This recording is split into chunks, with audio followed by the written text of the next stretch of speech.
السلام علیکم ویورز، کیا حال ہے؟ امید کرتے ہیں آپ سب خیریت سے ہوں گے۔ اللہ آپ کو تمام پریشانیوں، مصیبتوں اور آفتوں سے محفوظ رکھے اور آپ کی تمام جائز حاجات، دعاؤں اور مقاصد کو پورا فرمائے، آمین۔ آج کے ہمارے ڈے اسلامک چینل پر آپ سب کا خوش آمدید۔ آج کا ہمارا موضوع ہے خواب میں گردن کاٹنا دیکھنے کے حوالے سے۔ اس کی مختلف صورتیں ہیں اور اس کی مختلف تعبیریں ہیں۔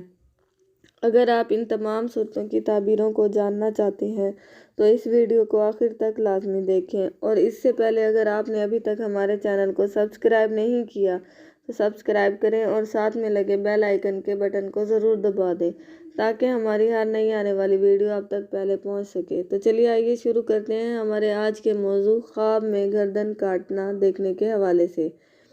حضرت ابن سیرین رحمۃ اللہ علیہ نے فرمایا ہے کہ اگر دیکھے کہ اس کی گردن کاٹی ہے اور اس کا سر جسم سے جدا ہے، اگر غلام ہے تو آزاد ہوگا، بیمار ہے تو شفا پائے گا، اور اگر قرض دار ہے تو قرض اترے گا، اور اگر دہشت میں ہے تو امن میں ہوگا، اور اگر کافر ہے تو مسلمان ہوگا، اور اگر گردن کٹتے وقت اس کا سر جسم سے جدا نہیں ہوا تو اس کی تعویل اول کے خلاف ہے۔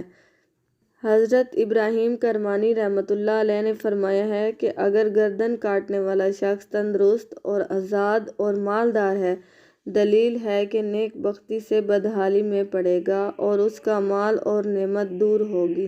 خواب دیکھنے والے کو چاہیے کہ صدقہ کرے، اور اگر درویش ہے تو اس کے کاموں کا انجام ہلاک ہے۔ حاصل یہ ہے کہ درویشوں اور محنت کشوں کی خواب میں گردن کٹنی نیک ہے اور مالداروں اور صاحب نعمت کے لیے بد ہے۔ اگر آپ کو ہماری ویڈیو پسند آتی ہے تو اسے لائک کریں اور صدقہ جاریہ سمجھ کر دوسروں کے ساتھ شیئر کریں۔